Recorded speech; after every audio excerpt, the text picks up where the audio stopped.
So one of the things that sort of makes NextGen work is that there's a lot of different roles in NextGen, and each person only needs to fulfill one of those roles. Okay, so you don't have to be everything to a student. You have to be one thing, and we hope you can do those things well, whatever role you are. So I want to run through right now what those roles are and kind of the expectations of each of those roles. So you know what's expected of you, which hopefully you already have a pretty good idea of, but then also what's expected of everybody else. So we'll start with mentor coordinators. Mentor coordinators have to commit to one full school year. We'd love to have mentor coordinators longer and forevermore, but for sure for one full school year. Mentor coordinators need to attend monthly Mentor Coordinator Connects, which the first one is actually a week from this Wednesday, which we're really excited about, and those are at 6:45 to 8:45. So mentors, this is important to know. We ask you to show up at 6:45 every week, but, yep. This Wednesday. This Wednesday. Oh, it's this Wednesday. I said that wrong. Thank you. Oh, that means I gotta do some work tomorrow on that. Thank you. No, you're right. I was thinking about something else. Yeah, so just in a few days, it's way more exciting that it's this Wednesday. Mentors, you need to be here at 6:45, and we're actually gonna start right at 6:45 to give you a full hour with your mentors, so it's important to be here on time. Mentor coordinators, we also ask you to facilitate a one-on-one meeting with each of your mentors each semester. And it's great, some mentor coordinators are able to get together with their semester, or with their students, their mentors. Some mentor coordinators are able to get together with their mentors on a regular basis or have some sort of routine around that. Others are checking in via text or email or whatever. But for sure, we want you to see your mentors one-on-one at least once a semester. So that means this semester, after you meet them this Wednesday, it's like, all right, let's get something on the calendar quick, and then hopefully you can do that at least once more in the spring. And then the last thing is mentor coordinators. You will get it's nifty, every week after NextGen, mentors will receive a survey, a quick little survey that they fill out, submit, and then you will get those responses to those surveys each week. So you'll get in your email, it says, was my student or was my mentor there? Were there students there? What did you connect about? Or some question about the night. And it's a great way for you guys to kind of, in a quick shot that's automatically forwarded to your email, see kind of what's going on with your mentor. And it's also a great way to kind of track attendance and whether they've been there. And we try to hound mentors about filling those out, but you have our full blessing to hound them as well. Hey, I didn't get your survey this week. Where is that? Encourage them to fill it out. It's a great way for you guys to kind of stay connected outside of our monthly meetings. Here's a few, ingredients, we call them, to being a successful mentor coordinator. Show up at our monthly meetings, which hopefully you're all excited to come this week. Follow up and respond to those Wednesday surveys. If you see on the survey that a mentor says, we struggled to have this conversation, or my student didn't show up again, that gives you a great in to shoot them a text or an email and say, hey, I saw you're struggling with this, or I saw this was exciting for you. Tell me more about that. So follow up on those and their attendance. Complete those one-on-ones that I talked about. Meet with your mentors face-to-face, one-on-one, and then check in with mentors regularly. I know a lot of our mentor coordinators have sent like a weekly text to their mentors on a Wednesday. Hey, thinking about you today. Hope your night goes well. Or afterwards, or something like that. Just a quick touch base on a regular basis is a great way for a mentor coordinator to stay connected to their mentor. All right, mentors. Yes?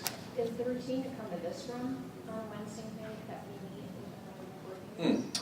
No, it will be clear when you get here because we'll have our check-in stations kind of moved, but you'll actually meet in the sanctuary, mentors, mentor coordinators for the first part of that night. But we arrange all of our check-in stuff so it will be hopefully fairly clear. Evan? Is this going to be split night? Is that how this works? Yeah. So the first part of the night from 7 to 7:45 for students, they'll be separate from their mentors, and then you'll be with them from 7:45 to 8:45 for an hour. Say it again. That's how the split night is. Yes. Yep. Yep, so once a month, students are separate to give the opportunity for mentors and mentor coordinators to hang out together. And then for the rest of the night, mentor coordinators, you'll be actually in this room, I think, having sort of a meeting and a training with Brian for the rest of that night. So you're kind of doing two things. You're connecting with your mentors, and then you're also connecting with other mentor coordinators and having some training on those nights. Awesome. Any other questions? I love that. Okay. Next up is mentors. So again, mentors, the commitment initially is 1 full school year. Would love to have you stay longer than that, but it's at least 1 school year. You're coming on Wednesday nights from 6:45 to 8:45. You have to complete the weekly survey, which is the more difficult part. So you get this fun email from me every Wednesday at about, what time do they come? 10 o'clock or so. And it's quick. It's like 4 or 5 questions, and we would just love to have you fill those out every week. You'll get a nice friendly reminder from me on Friday if you don't fill them out. So hopefully you're not getting those. Also, you need to attend those monthly meetings with your mentor coordinators, which it's during normal program times. That's not an extra commitment. It's just coming on those nights as well. And then mentors, we ask you to connect with your students outside of Wednesdays in some way. And this can look different for different mentors. Sometimes mentors are able to like go to a school musical or a sporting event or grab coffee or something like that. And that's awesome if you have the ability to do that. I know a lot of you are college students and are like, I'm like living in Crown or at Bethel and don't have a car. If you're not able to do that in person, that's fine. But we ask that you stay connected in some way. So whether it's a phone call or a text message or a Facebook or whatever works for you and your student. And that's part of what we did last week in that relationship agreement. If you're here, got to fill that out, is like, how are we going to stay connected outside of this place? And just know that that's up to you to kind of figure out how to do that. So the ingredients to building a successful relationship with students, the biggest thing, number one with a bullet, is right here. To be here on Wednesday nights is by far the biggest thing you can do to have a healthy relationship. I've been doing this for, I think this is my 6th year at NextGen, and if a mentor and a student are showing up every week, there is almost no cases in 6 years. I can't even think of one, there might be one, where a relationship didn't work. If you're here and committed and engage in a relationship, it works. If you skip a couple and then come to one and skip another and come again, it's really tough to build a relationship doing that. So the biggest thing is to just show up here. Here's another couple of things, and Tim talked about this, but ask questions, listen, share your life experiences when appropriate. Seek to integrate your faith. This is the knocking on the window thing Tim was talking about. Be intentional. And here's another thing is under promise and over deliver. So I think a lot of times we want to say, oh yes, I'd love to, oh you have football games this fall. I'd love to make it to 2 or 3 football games. That'd be awesome. Well, is that really going to happen? We'd rather have you say, or it's better to say, let's try to get together at least once this semester. And then do that, and then maybe if you can again, do that. But don't over-promise, over-commit yourself, and then fail a student. That's the worst thing you can do. So, and it goes for a lot of areas, but if you can be here consistently and follow through on the things that you tell a student you'll do, it's a huge deal. So, hey Dave, yeah. Can I add something? One thing that, one of the expectations that we have is just that you come every week on Wednesday night. This is for mentors. And it's not an expectation. I want to say what's not an expectation. It's not an expectation that you meet with your students outside of those Wednesday nights. If we can get you to come every Wednesday night, that is the best possible thing. If you can meet with them outside of NextGen, that's great, but that's a bonus to our students. But sometimes in the culture of NextGen, you'll hear other mentors talk about meeting with their students or going to their games, and that's awesome if they do that, but it doesn't mean that you have to do that. And that's just important for you to know. We don't want to put an additional, what may feel like a weight on you. If it's something you can do and it works, that's great. But that's not an expectation. And I just wanted to say that out loud because sometimes people start to feel that and like, oh, I'm not doing what I should. And, it becomes stressful. And so I just thought it'd be helpful to add that to the mixer. Yeah, that's great. Yeah, so I think the distinction is pursuing a relationship with them outside of Wednesdays doesn't necessarily mean getting together, but it means doing something. So, if a month from now you don't know how to get in contact with your student outside a program, that's a problem.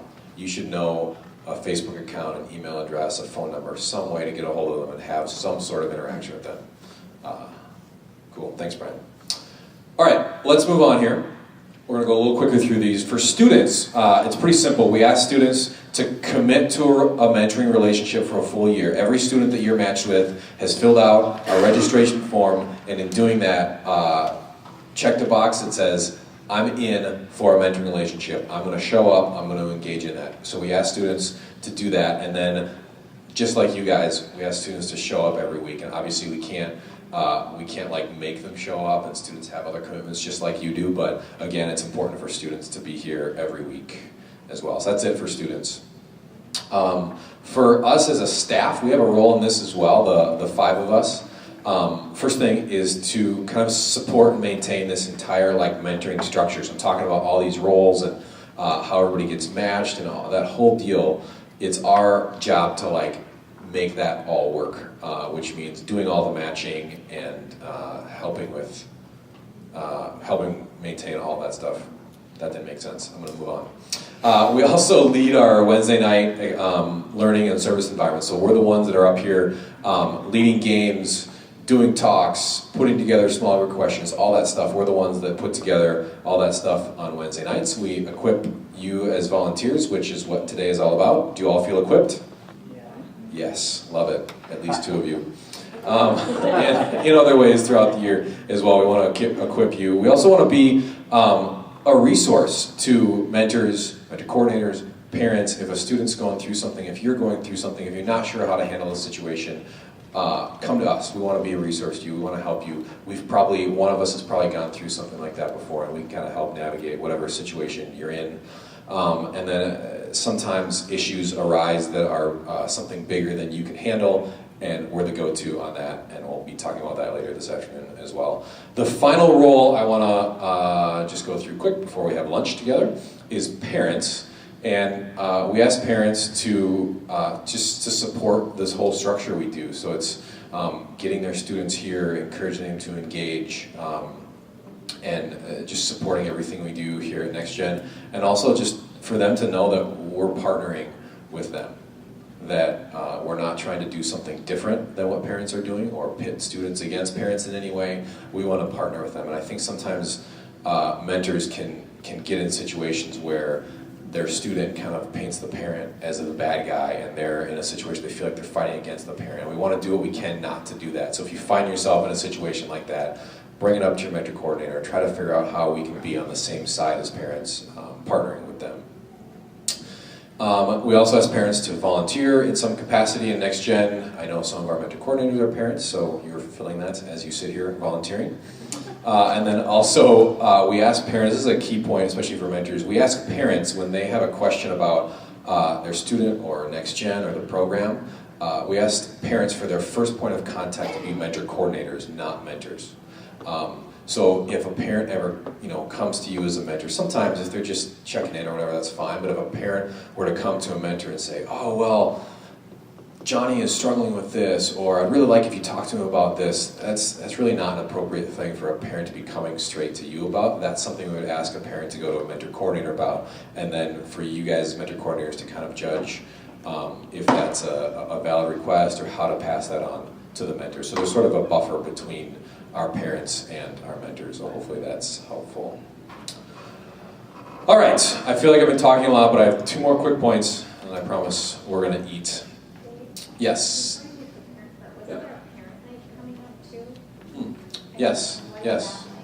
Yeah, I can talk about that. So one Wednesday in the fall, we have a parent night, and on that night we invite our mentor coordinators to come, as well as obviously mentors and students are here, and then we invite parents to come as well. So sort of an all hands on deck night, and the purpose of that is to give parents and mentor coordinators a chance to kind of connect all the dots, right? So everybody in all these relationships gets a chance to meet each other. So students would meet the mentor coordinators, which is mentor coordinators. Hopefully you're excited to meet, the kid that you're actually kind of focused around. It's kind of the one time in the year that you get to officially meet them. Parents get to meet the mentors, and all those connections get to get made. And that is the second week of November, I want to say the 12th. Anybody confirm that? Does that sound right? I'm pretty certain. it's Okay. cool. Yeah, so in November, mentor coordinators, you're here 2 weeks in a row because the week after that will be the MMC Connect. Awesome, great question. Okay, I'm kind of done with the roles. Any last questions before we move on from that? Cool. There's a couple situations I just want to talk about. Obviously, like, these relationships do come to an end sometimes. I mean, in most cases, they're here for a season in Next Gen, and then they don't cease to exist, at least in the context of Next Gen. And we try to be really intentional about telling students and mentors and mentor coordinators that it's a relationship you commit to for 1 year, and then after that we kind of evaluate whether we want to continue that or whether we're able to continue that or not. Now, sometimes those relationships need to end mid-year, and we call that a mismatch. So for whatever reason, the people we matched together didn't fit well together.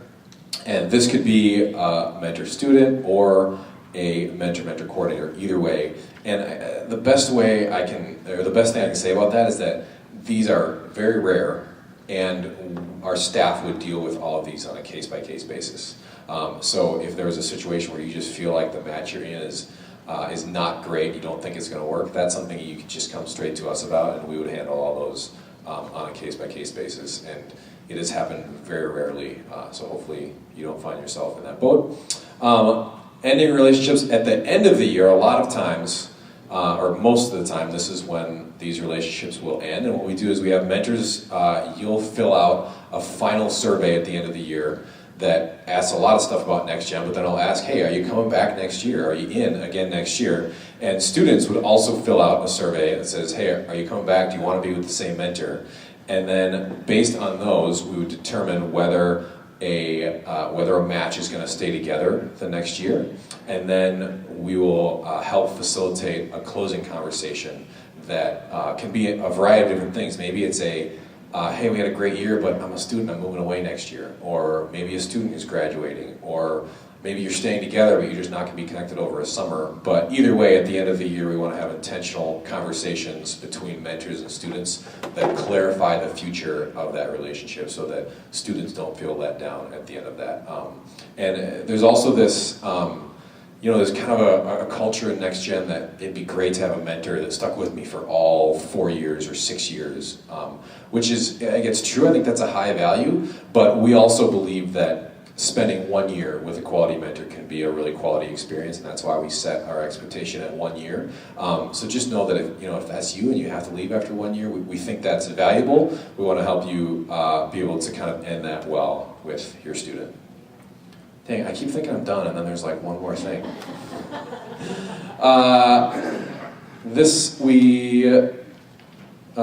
These things will result in immediate dismissal from being a mentor or mentor coordinator. We bring them up because they've happened before. Any intentional violation of any local, state, or federal law, driving under the influence of alcohol, or possession of any illegal substance. So if just to say that up front, if these were to happen to any of our mentors or coordinators, we would ask you to leave the program.